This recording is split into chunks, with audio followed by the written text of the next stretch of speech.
Hello, hello, hello. It's coffee time. Let's hope today this all works. Because my computer's limping around like an old arthritic pensioner, even though it's not that old. But anyway, I've turned all the settings down. We're going out at a cool 24 frames a second. I'll turn it down to 720p next. But anyway, it's getting hot out there. The Met Office have announced that on Monday we're heading towards a national emergency in terms of weather. It's the hottest day. We're going to get the hottest day. Yeah. It's going to be a red warning for indeed 40 degrees. They're predicting 40 degrees on Monday. So you won't need your woolly on. Certainly won't need your coat, and definitely not your balaclava. So yeah, what can you say? It's yeah, it's getting a bit warm. Where else are we? Yeah, this is an interesting one. 3 in 10 Brits are staying at home to avoid viruses. I mean, I think they're talking about the vid. This is an exclusive poll for the Mail Online. Oh well, that's Daily Mail readers. That's a good thing that they're not out and about. Mind you, aren't Daily Mail readers? I think they're all old, aren't they? Wait a minute, I'm 51, so I'm old too. Jeez. Anyway, yeah, apparently 42% have been wearing face coverings, half are socially distanced, and 2/3 are still sanitising. Well, you should stay sanitised. Remember, cleanliness is next to godliness, whatever that means. But yeah, I mean, even though millions of people have COVID, deaths and ICU admissions have stayed relatively manageable. Though there are many people out there screaming that, you know, we're doomed. I think again, vaccination and exposure to the vid has achieved some sort of herd immunity. So there we go. So don't panic. They want you to be worried. They want you to worry, and you shouldn't worry because, you know, everything's fine. Everything's fine, really, isn't it? Still more apocalyptic pictures from Europe because of the heat wave. Let's just do weather. This is France. This is there's two wildfires near Bordeaux in southwest of France. Like I say, these are pretty awful. And again, in Portugal, this poor fella's decided to put it out with a single branch. Good luck, son. Good luck. I admire your moxie. But here's a map of Europe at the moment. I think we want to be in Stockholm or Oslo. That looks nice. But yeah, it's warm out there. It's warm. I don't know. I wonder what's causing all this. Who wants TikTok news? This is a TikTok that's been going around for a while. TikTok influencer Harrison Pollock. He was doing a random act of kindness TikTok thing. Where he handed a woman flowers and then walked away, leaving her with the flowers. You see, and he's had billions of views. But the lady involved, who was just minding her own business, having a cup of tea at the Emporium Mall in Melbourne, has said, look, I feel like I've been exploited here because I was just minding my own business. I was happy. I didn't need a random act of kindness. She said, at first I thought it was a bit of a joke, and then I started to feel dehumanised, she told Melbourne ABC presenter Virginia Trioli. It really doesn't even seem like it's me now. It's just this person. It's not really me. I don't even take it personally anymore. I just think of other women, especially older women, should be aware if this can happen to me, it can happen to you. Well, again, I think there's two minds. There's the whole thing of what is a random act of kindness. It's been monetised here. Again, because true acts of kindness are often not seen the fact that he's recording it and then uploading it to social media for what's the word that people throw at me when I do a Porcupine Tree review? Clout. That's the real issue here. Everything now has become a commodity. Everything's become monetised, and it's become meaningless. The whole meaning of that stunt has been reduced to how much money Mr. Porlock has made. 58.8 million views apparently, and you're telling me that there ain't no monetisation on that? I'm sure there is. I'm sure it's more than a bunch of flowers that he's made. But again, she could have been waiting there with her husband. Her husband might have just, I don't know, treated her to a holiday, or a new ring or something. They might have been having a good time, or she might have been with a friend, an old friend who's just popped to the toilet, and he's stuck some flowers under her nose, like, I don't know. It's an odd one, isn't it? It's different if he did it from a genuine place, but like I said, everything has become cynical and monetised. Ah dear. So yeah.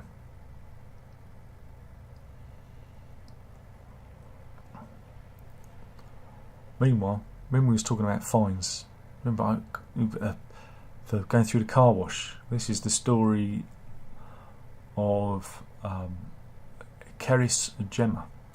She's Welsh. She's from Welsh Wales in Cardiff, and she's been allocated a parking space outside her flat because she's in a wheelchair. She's disabled, but she's looking at £1,000 of fines. She says the space allocated to her outside her flat is inaccessible, as there's a pillar one side, another car parking space on other, so she can't get in and out of it. And so she's been using alternative space. But New Generation Parking Management, which manages the base of Prospect Place in Cardiff Bay, has taken her to court and said the spaces have to be kept free for disabled visitors, not residents. So there's no allocation, so she has a parking space, right? Let's just think this through. She has a parking space which she can't access because she's disabled. So parks in a disabled access space because she can access it, because obviously it's not obstructed, and has been fined for this. Oh God, it hurts your brain, the stupidity involved in that. And here's poor Gemma here. I'm sure, once she gets the crowd behind her. Again, if you're disabled, you get the shit end of the stick in this world, and we're seeing this in this instance. It's a simple problem. All they've got to do is remove the obstacles, or give her a space that she can actually access because she's disabled. It doesn't take big brain thinking, doesn't it? Here's a disgusting story, and this is a dangerous cyclist. I hate cyclists. I'm not afraid to say it, because they're all aggressive louts. They often cycle on the pavement and look at you like it's your problem. Grown men and grown women. I don't mind if it's kids, because kids are not street smart, and you don't want them getting run over. But grown adults, you should get in the road. The pavement is for me. But this isn't somebody who's been on the pavement. Well, I think she was on the pavement. It looks like, yeah, she was on the pavement. This is Jane Stone, 79, who was killed by Stuart McGinn. He was riding at high speed on his bike. And, well, he hit her and killed her. But, again, you can't really... let me just pull up the... You can see the footage. They just show the moment of impact. She's actually on the street corner there. She hasn't even stepped off the pavement, and he's kind of clipped her, blammo, and wiped her out. He then got on his bike and cycled away. And what did this glorious example of humanity, here he is, look at him. What did this glorious example of humanity get for his troubles? He got a 12-month sentence. Yeah, he went to jail, but this poor lady has lost her life, and there's calls for the law to be changed, because these laws were formed when, to stop horse riders hitting pedestrians, and now we have people. I mean, I've had it with the kids. There was one cyclist in the whole Lycra thing. He come hurtling round from nowhere, and then I know where he lives. I know exactly where he lives. But it was my fault. But he was, speeding. He was going faster than any car can take the corner, faster than I can register it. And that's why I think all cyclists should be castrated. Was I being a bit extreme there? Was I being a bit extreme? If you're a cyclist, don't speed. 2, have a bit more care about what you're doing. Make note of what pedestrian crossings are, and that the law does apply to you. And don't cycle on the pavement, and then everyone will be happy. But if you can, try and get caught under the wheels of a lorry on their blind spot. All right? I just hate cyclists. I hate them. I really do. Who wants good news? Okay, some good news. Now, remember the other day we talked about Neighbours, and Jason Donovan, Kylie Minogue returning to the soap. Well, he is back. He is back. I said about Joe Mangle. Mark Little, who lives in the UK now, is returning to the soap, but he can't make it in person, so he's appearing via his own home, talking to Harold Bishop. I don't think you can see him there, Harold Bishop. But yeah, Mark Little very graciously appeared on iPad for FaceTime or whatever you want to call it, to be in the show, and I think that's great because he was always a favourite of mine whenever I saw him on there. And Mark Little was a very good stand-up. He used to be a very good stand-up comic. He used to do some good stand-up back in the day. But now he lives in Welsh Wales. Again, everyone's in Wales. Maybe we should move to Wales. I've been saying to the missus, we should move to Wales. The Welsh like me because I come on the live streams. But that's good. I like that one. Who wants some pervert news? Of course you do. That's what you come here for. Though yesterday you didn't. Not many views yesterday. I think it all went a bit. I didn't think you liked the Bigfoot news. What was wrong with the Bigfoot news, eh? Don't worry, my browser is just having a meltdown. Wait a minute, it's come back again. Yeah, this is pervert news. This is the story of John Jeffs, who looks a bit like Bernard Hill. Boys from the Black Stuff, doesn't he? Yeah, he is. He is a 74-year-old retired vicar. Right, he was caught at Middleton Cheney in Northamptonshire, at his office at the town's Baptist Centre. And what did he do? Well, he was caught performing a sex act with Henry. Who's Henry? Henry the Hoover. There you go. But I think, as you can see there, Henry didn't mind because he's got a smile on his face, isn't he? He's got a smile on his face. But when asked about the incident, Henry said, whilst Mr. Jeffs was friendly, the incident sucked. But it doesn't end there. Even though the pastoral manager at the Christian faith-based group Parents Talking Asperger's, John Jeffs was found guilty of indecent exposure after a trial. I'm spotted standing naked next to the Hoover, wearing only a pair of stockings. And there's a mental picture there. There's a mental picture. He was given an 18-month community order and also signed a sex offenders register. And he also had to pay £845 in court and costs of £200. Sorry, £845 in court costs and £200 in compensation to the victim who witnessed the act.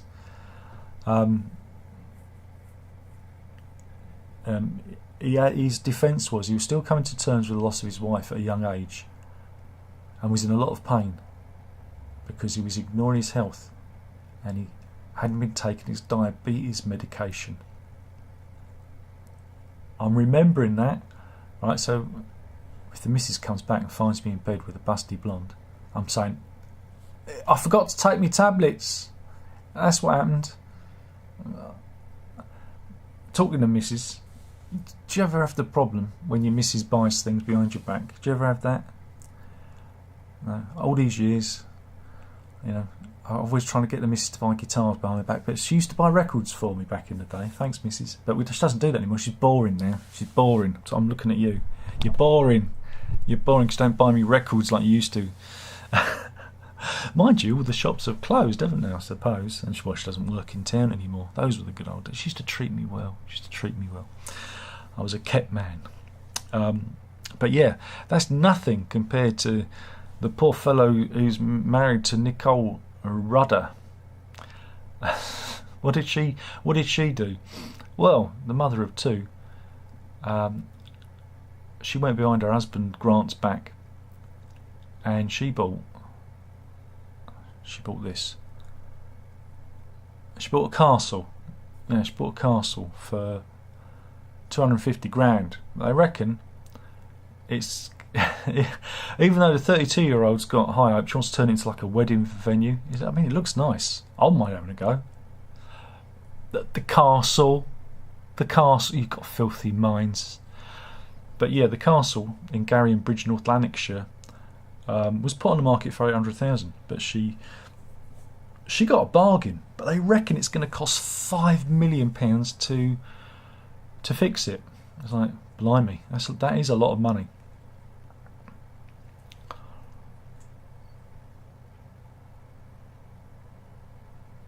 So yeah, this is a problem. We've gone from one disaster to another. This is the Great Torrington and Mayfair Carnival in Devon, which was held in May. And there's been a bit of controversy. Oh no,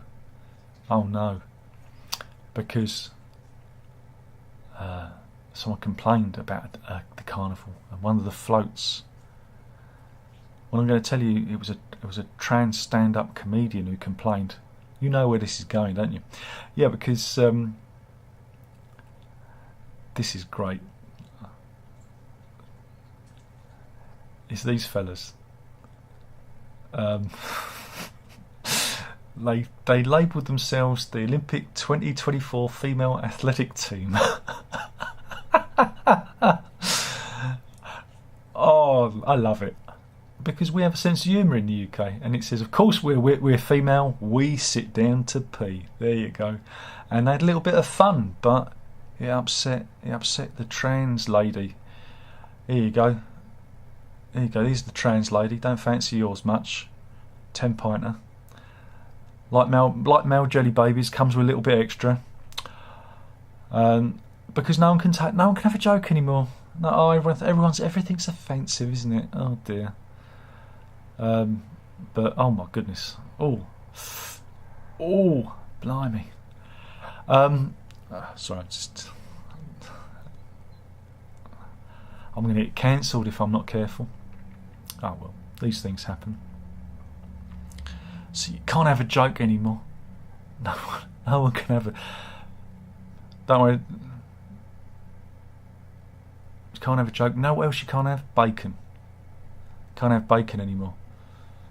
MPs and scientists are calling for a ban for bacon because of nitrites. 90% of bacon sold in Britain contains nitrites, and research studies have linked nitrites to the development of bowel, breast, and prostate cancer. I do have a picture of some bacon. Oh man, it looks so tasty. Look at that bacon. Oh, get him. I'm just thinking about it. But yeah, Conservative MP Dr. Daniel Porter, who was a former health minister under David Cameron, wants nitrites banned.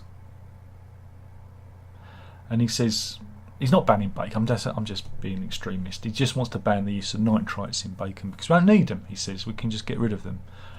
But I'm sure if they did that, the price of bacon would go up. You've seen the price of Lurpak. Have you seen the price of Lurpak? Who wants some more court news? We're going to Pakistan. This is the story of Ashfaq Mashi. He's 34. He was arrested in 2017. He got into a verbal dispute at his garage. I think he's a mechanic. Yeah, at his garage, got into a dispute with a customer at his motorbike repair shop in Lahore. The man refused to pay his bill, and he went, "I'm not having that. Here is poor Mr. Monsieur. Here he is. He does good work." But they got into an altercation, and because the guy wouldn't buy his bill, And the fella said, well, I'm a good Muslim. You should give me a discount. And he went, no, I'm not going to do that, because this is ridiculous. Problem was Mr. Masir is a Christian and a customer was a Muslim, and he's been sentenced to death for blasphemy. Yeah, blasphemy, for refusing to give a discount to someone because they worship a different god to him. Be careful, folks. Be careful with this religious nonsense. It's very sad. So yeah, he's been sentenced to death. I don't know if he can appeal, but there's a lot of it going on over there. So yeah, don't want to do. It's no good, is it? That's no good. But seeing as it's Friday, we're going to go to the International Journal of Surgery Case Reports. Yeah. This is the story of a 50-year-old unnamed man who was having, what can you say, relations with his wife, when he heard a massive crack in the gentleman's department. Yeah. And when he went to the doctors, they could only describe it as an eggplant deformity. And we do have a picture of an eggplant. Again, isn't that the emoji we used to look? Apparently, the wife's best friend ended up looking like that because he'd put a penile fracture into the little chap and caused it to swell up.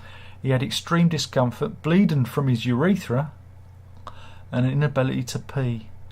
This was in East Java, Indonesia. So there you go. And the swelling lasted over 4 hours. The penis deviated to the right and gave it a curved shape. An image. The images I've not got. Are there any images? I don't know. But apparently, the sex position most likely to cause a penile fracture is the reverse cowgirl. If the couples are out of sync, so you've got to really, it's all about, basically what happens is the little fella gets thrust into the pubic bone or perineum, and that ruptures it, and sometimes you'll hear a snapping sound. Couldn't do a snapping sound, but you get a popping sound instead. So cross your legs, folks. Cross your legs. Don't worry, all you snowflakes out there. You're a snowflake. There's a new social media app called Marries, and it's it only allows you to send compliments to each other. Yeah. So there you go.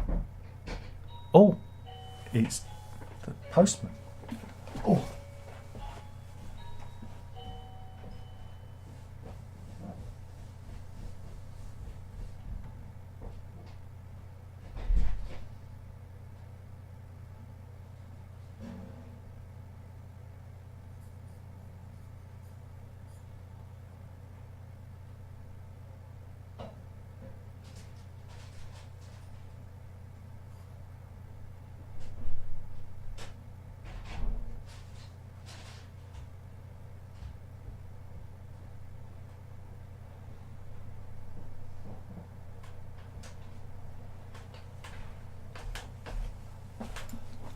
Don't worry, nothing important. I wish it was. So yeah, it was founded by mental health advocate Aubergine Boscawen. They said, my friends and I have always shared jokes and upbeat promotional messages on our group chats, and I found they gave me a boost and a smile on my face, he said. And so yeah, the app is invite only at the moment, but it allows all you snowflakes out there to say nice things to each other, because apparently 65% of UK students have been victims of cyberbullying. Oh, that's a shame, isn't it? Isn't that a shame? Animal story? Okay then, this is San Pedro Humalula Mayor Victor Hugo Souza. Yeah, that was a mouthful. So it was the mayor of San Pedro Humalula. He's you know what he's gone and done? You know what he's gone and done? I'll tell you. Whoops. He, well, it kind of makes sense. He's married an alligator. Of course he has. Of course he has. No, but this we can mock. We can mock. But this is a cultural thing that they do. It's a ceremony that's an old indigenous ritual apparently, and it's supposed to bring good luck and abundance in the village, which is in southwestern Mexico. So yeah, so he married an alligator wearing a wedding dress. And he even kissed it. But he shan't. I don't think he'll be consummating the marriage, because it won't be his penis that will be snappy. Penile fracture, snappy, alligator. God, it's like everything. It's like everything is no. Well, I think we got that. We got through that without everything blowing up, I believe. So well done, me. Well done, Darren. Well done for not blowing the computer up today. I think you finally did it. Just turn the settings down. Turn the settings down. I shall see if there is anyone in the live chat room. So I don't know. Oh, there is loads of people here. James G says, "Hi Darren, good timing. Just made smoked cheese and grape toasty because I'm a fop and a dandy." You certainly are. It sounds a bit like something a left-footed eat. Payne's in, says, "Good afternoon." He says, I've got herd immunity. I'm not saying anything by Amber says. Amber Turd, remember that. James G says, "Beyonce really floats my boat." Oh wait, that's buoyancy. It's all pun and games in the chat room today. Payne says, "Showing off how kind you are isn't being kind." It's say, "Look at me, Pratt." Indeed, there's this stuff. It's everything's become monetised now. G-Man says, "Did you see the article doing the rounds last week, which they were saying the latest TikTok fad was for doctors and nurses to record their sad faces if they lose a patient?" I covered that. I did cover that in a coffee time. Tony says, "Ha-ha, indeed." Naz says, "Yes, agree with the cyclists." Tony says, "I stopped when I saw the 12-string in the background." Well, I've got two of them. G-Man says, "Oh man, I was planning to watch the last 2 weeks of Neighbours. I was excited for the return of Joe Mangle. Bit of an anticlimax now. He was a real fave character of mine back in the day." Well, again, he because he lives in Wales, he couldn't travel, so he's just done it via FaceTime. I think it's come on, cut him some slack,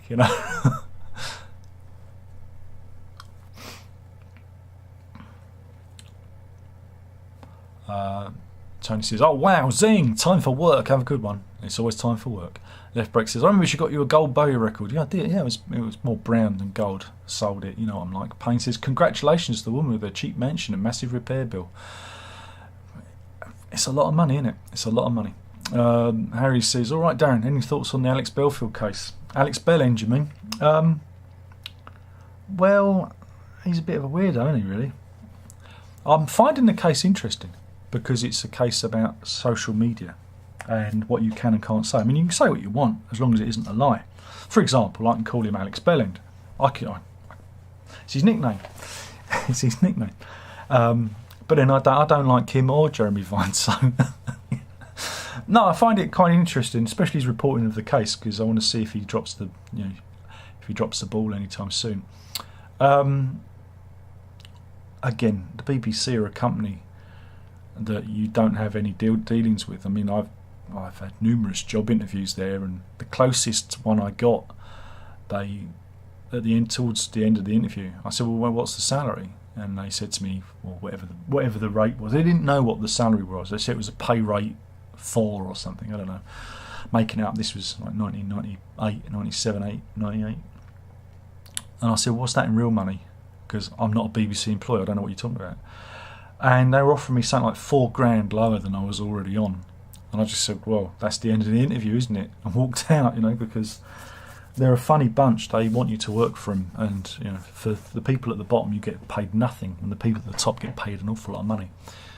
But I mean, the Belfield case is interesting in that we're going to see what you can and can't say on social media, and it's also how celebrities can use social media to organise pilings on people. I don't think people are aware of that. Again, I don't follow him like I only followed him because it's been in the paper and whatever, and it's been in my suggestions. I don't know I don't know. What does he do? What does he do? I know he's ginger. That can't be a good thing, can it? You know. But I don't know. Again, I don't know. I don't know the ins and outs of it. I know there's like Twitter spats and things, and he's stalking 9,000 emails or something. Oh, that's a lot of emails, isn't it? But I don't know. I'm waiting for the the outcome. I think the outcome's going to be interesting. But I don't know. It's an odd one, isn't it? It's like a car crash. That's what it's like. Slow motion car crash. But he seems to be enjoying it. I think he makes money out of this kind of stuff, though, doesn't he? Because he hangs around Katie Hopkins. So, you know, that can't be a good thing. Is that a good thing? I don't think it is. Alex says, just buy Norpac from Aldi. Well, I buy Sainsbury's. So, it's Sainsbury's. I won't go to Aldi. Bloody foreign supermarket, isn't it? Lidl and Aldi, owned by Germans, isn't it?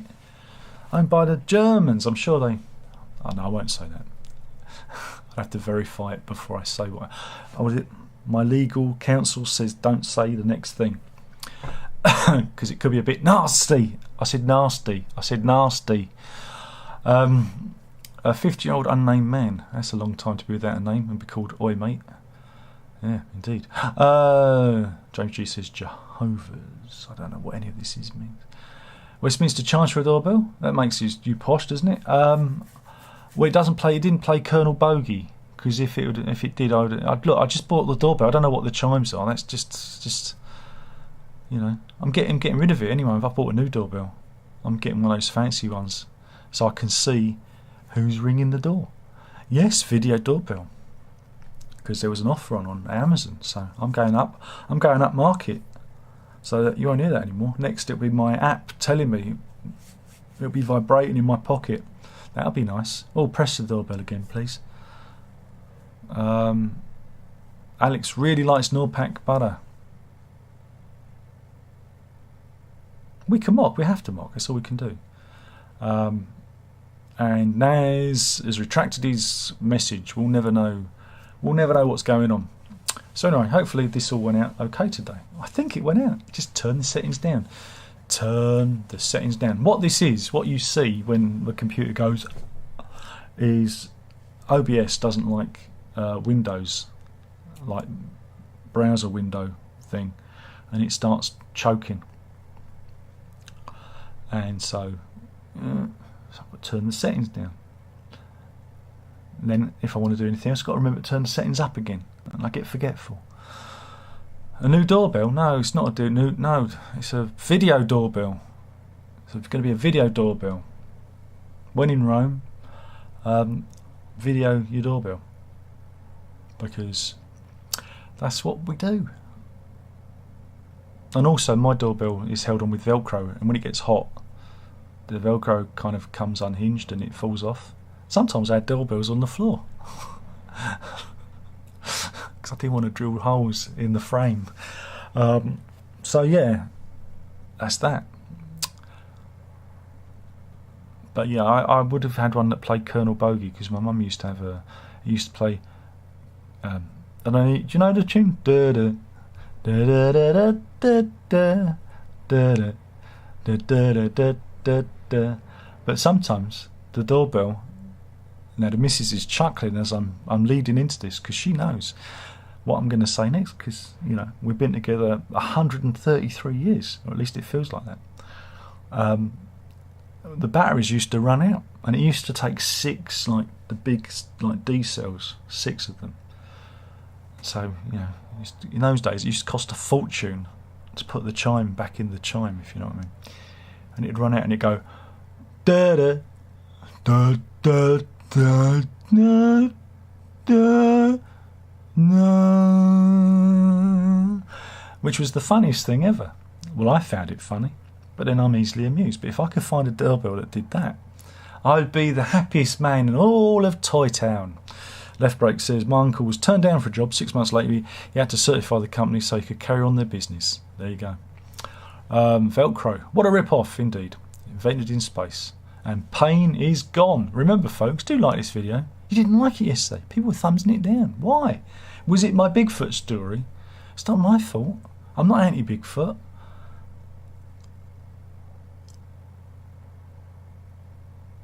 Oh yeah, my mum had it in the 80s. It was an 80s. It was a top of the range digital doorbell, and it played a multitude, like Greensleeves. It played everything. You could set it. It had like 100 tunes on it. But my mum only ever had it set. I think you could choose random as well, but she only had it set to Colonel Bogey because she wanted people ringing the doorbell to feel welcome. You know, she was like me. And that doorbell fell off the back of a lorry. It did. Yeah, it was half-inched by my granddad. But don't tell anyone. He worked in the freight, and sometimes things went missing. You know, that's where I got a lot of comic books from. And stuff. So I got my love for American comics, and Robert Crumb and people like that, because he used to, like I say, be a little bit light-fingered. So yeah, this is for you, son. Those were the good old days. You could do things like that. But anyway, thank you for watching. It's been a lovely afternoon, and sounds like my Walkman in the 90s, says Alex. The batteries were always dying. I can only afford cheap pounding ones. God. The expense, mind you, my last Walkman was top of the range. It was about just a little bit bigger than a cassette. It was a Sony one, and it used to take one battery, and it used to last forever. Those were the good old days. But you'd always carry like a pack of double A's around on you. What about that, eh? Now it's all, I use rechargeables all the time. I'm always recharging batteries. Do me little bit for the environment. But mine never used to wind down. It just used to stop. It used to go. Wouldn't let me do anything. Those were the days. Those were the days. People just don't remember.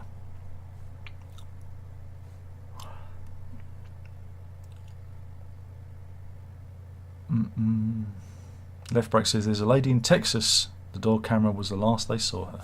Yeah, it happens a lot. But you know, it's just so I can look, and if it's at the door, I can ignore it.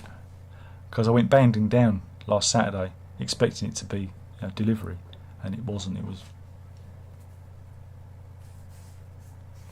And now I want to see who's ringing the doorbell, so I can ignore them. You know. Anyway, Alex is a tosser and Vine is a cyclist. Penny farthing, I might add.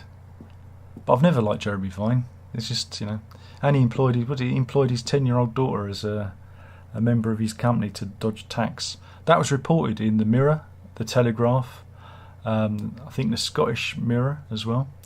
So if that's a libel, it's been reported, and he never fought those guys. So, and I think that's what Belfield was saying. That's one of the things he said that invoked the ire of Jeremy Vine. But again, they're all a bit childish, isn't it, really? It's all a bit childish if you worry about what people do on social media. When the big book is written, it'll all be forgotten. And I've talked far too long because it's all worked rather well, he says. Thank you for watching. You've been a lovely audience, and we'll do this all again soon. Please like the video. Please. It's really easy. Just like it. Just hit the thumbs. Stick your thumb right up me. Go on. I dare you. And we'll do this all again soon. Remember, it's going to get warm out there. So, you know, be careful if you're having an ice lolly or a choc ice, because they can fall off the stick. Alright? That's it. Ta-ta. And drink it up!